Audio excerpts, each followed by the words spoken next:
तुम्हाला म्हणलं होतं तुमच्या साथीनं आणि खरंच तुमच्या प्रेमानं आज अख्ख्या महाराष्ट्रामध्ये कोट्या कॉपी अव कुठून थेट मुरुडून 500चा आकडा कालच्या तारखेत 5 मित्रांनो. आज शनिवार, आजचा शनिवारचा रट्टा.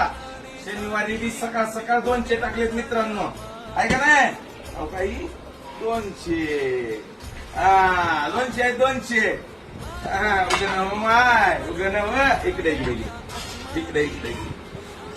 कोट आता मान खाली घालावं लागते आपल्याला. कोट बोलायचं नाही, कॉपी करायची नाही, ओरिजिनल द्यायचं, ओरिजिनल खाऊ घालायचं. म्हणूनच मी 1000दा म्हणतोय पडायल्यात पावसाच्या सरी तरी बसू नका घरी. लहान मोठ्या काळजाच्या तुकड्याला घेऊन थेट या जलपरी. म्हणूनच मी 1000दा म्हणतोय खोट बोलायचं नाही, कॉपी करायची नाही. धन्यवाद मित्र, धन्यवाद पवन दादा, धन्यवाद.